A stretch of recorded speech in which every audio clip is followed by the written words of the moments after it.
Ja, hallo und herzlich willkommen hier auf meinem Kanal zu einem weiteren Video von mir. Heute habe ich mal wieder zwei kleine Miniscale-Flugzeuge von der Firma Top RC Hobby bzw. Firma Pichler für euch. Und zwar einmal die Focke-Wulf FW 109 und einmal die P47 Thunderbolt.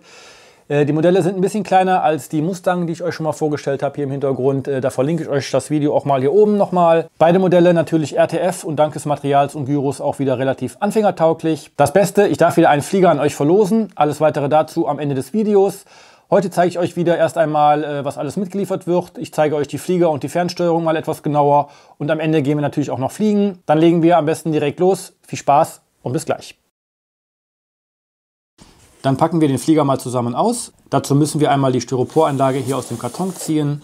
Als erstes haben wir wie immer eine Bedienungsanleitung dabei, hier in Englisch. Dann haben wir natürlich das Modell, einmal die P47 Thunderbolt und einmal die Focke-Wulf FW 190. Die beiden Flieger zeige ich euch gleich auch nochmal etwas genauer. Dann müssen wir die Styroporanlage einmal umdrehen. Da haben wir dann als allererstes die 2,4 GHz Fernsteuerung. Die zeige ich euch gleich auch nochmal etwas näher. Als nächstes haben wir einen Ersatzpropeller dabei, falls mal einer kaputt gehen sollte. Dann haben wir hier noch eine Tüte mit Zubehör. Hier drin befindet sich ein kleiner Kreuzschraubendreher, ein USB-Ladekabel für den LiPo, natürlich der LiPo selbst, hier ein 1S 400 mAh LiPo, 4 AA-Batterien für die Fernsteuerung sind noch mit dabei, das Fahrwerk zum Anstecken und noch ein zusätzliches Kabel. Dann würde ich sagen, zeige ich euch als nächstes mal die Focke-Wulf und die P47 etwas genauer. Die beiden Flieger sind natürlich komplett vormontiert, bis auf das Fahrwerk. Das würde ich sagen, montieren wir jetzt mal als erstes. Das wird einfach nur hier unten reingesteckt und dann hält das sehr gut. Auch das Spornrad wird hier hinten einfach nur eingesteckt und dann hält das ebenfalls.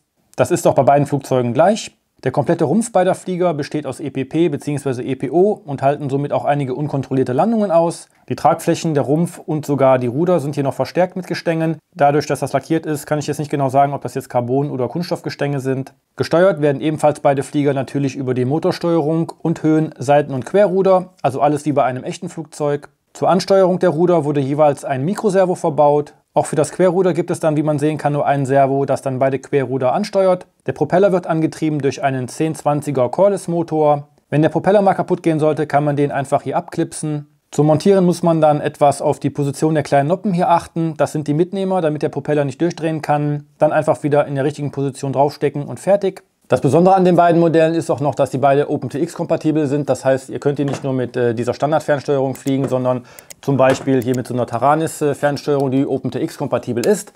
Und die Empfänger haben noch einen DSM und einen S-Bus-Anschluss. Das heißt, ihr könnt dort auch einen Spektrum-Satelliten zum Beispiel anschließen und damit dann ja, eine ganz normale Spektrum-Fernsteuerung benutzen.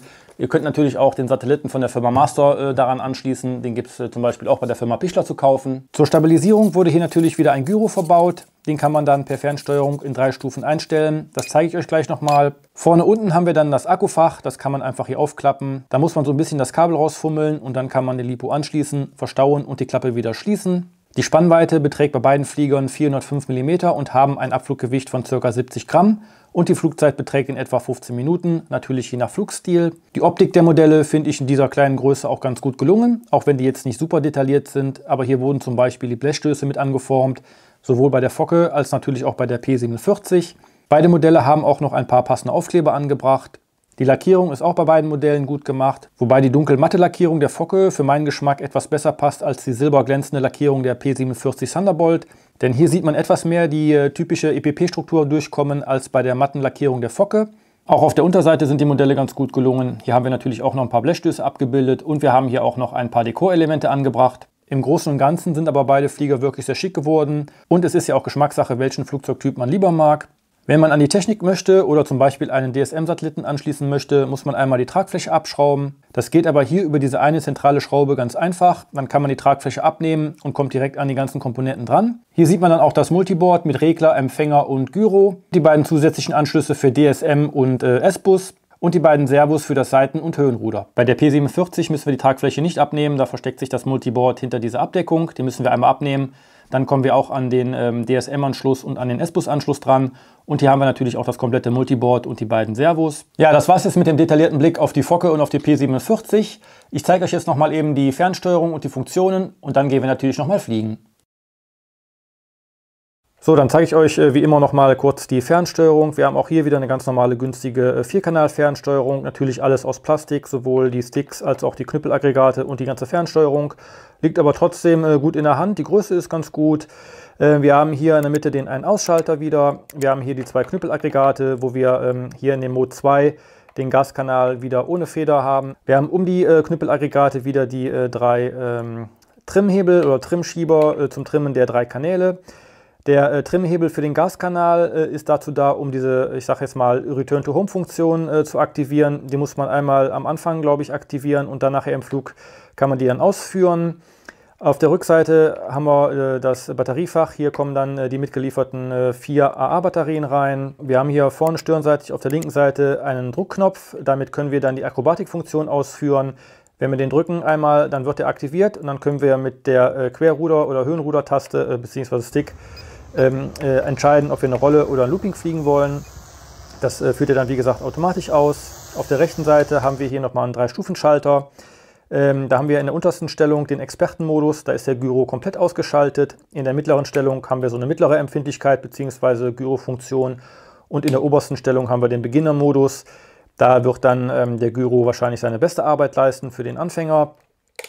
Ja, ich würde sagen, mehr gibt es zu der Fernsteuerung nicht zu sagen.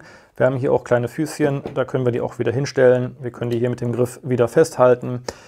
Ja, ich würde sagen, das war es jetzt mit der Vorstellung von Fernsteuerung und Flugzeug und wir gehen jetzt mal fliegen.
Am Ende natürlich auch hier nochmal ein kleines Fazit. Optisch finde ich die kleinen Warbirds wirklich richtig schick. Aber klar, wir haben jetzt hier nicht übermäßig viele Details angebracht. Aber in Anbetracht der Größe und RTF finde ich das schon ganz schick gemacht. Ich persönlich finde die Focke-Wulf sogar noch einen Ticken schöner als die P47. Aber es ist natürlich alles Geschmackssache. Fliegerisch fliegen beide auch sehr gut und ruhig, sind meiner Meinung nach also gut für Anfänger geeignet. Auch wenn es nicht schaden kann, wenn man vorher ein bisschen Flugpraxis hat, beziehungsweise ein bisschen am Simulator geübt hat. Das kann auf jeden Fall nicht schaden. Passieren kann aber nicht viel, da beide auch relativ gut crashresistent sind. Gerade wenn man über Wiese fliegt oder auf Wiese abstürzt, sollte eigentlich nicht viel passieren. Auch der Propeller ist vorne ja nur geklipst, der geht sofort ab bei Bodenkontakt, ist also auch kein Problem. Da braucht man also jetzt auch keinen riesen Vorrat anzuhäufen. Außerdem ist ja ein Ersatzpropeller noch dabei. Die ersten beiden stabilisierten Modi sind auch sehr human eingestellt, dass Anfänger mit etwas Erfahrung schnell damit klarkommen sollten. Der unstabilisierte Modus dagegen ist schon etwas direkter eingestellt. Da braucht man schon ein bisschen mehr Flugerfahrung, würde ich sagen. Wind vertragen die kleinen leichten Modelle auch nicht so gut. Da empfiehlt es sich auch eher bei windstillen Tagen zu fliegen oder halt bei wenig Wind. Da macht das natürlich auch am meisten Spaß. Bodenstart und Bodenlandungen ist auch möglich. Das habt ihr ja im Video gesehen. Und die automatische Akrobatikfunktion funktioniert auch einwandfrei. So kann man als Anfänger auch sein Publikum schon mit etwas Kunstflug begeistern. Wie anfangs schon gesagt, darf ich einen der beiden Flieger an euch verlosen. Ihr könnt natürlich selber entscheiden, welchen ihr haben möchtet, entweder die Focke-Wulf oder die P47. Wie ihr teilnehmen könnt, steht natürlich unten wieder in der Videobeschreibung drin. Lest euch das mal durch. Vor allem nehmt alle fleißig teil und ich wünsche euch viel Glück. Auch der Link zu den beiden Fliegern steht natürlich ebenfalls in der Videobeschreibung. Dann würde ich sagen, war es das mit dem Video. Schreibt mir sehr gerne in die Kommentare mal, was ihr von den beiden Fliegern haltet. Wenn euch das Video gefallen hat, lasst mir gerne ein Like da. Wenn ihr kein weiteres Video mehr verpassen wollt, abonniert gerne meinen Kanal, die Glocke nicht vergessen. Und ich würde sagen, wir sehen uns hoffentlich im nächsten Video wieder. Bis dann, euer Chrissy. Ciao.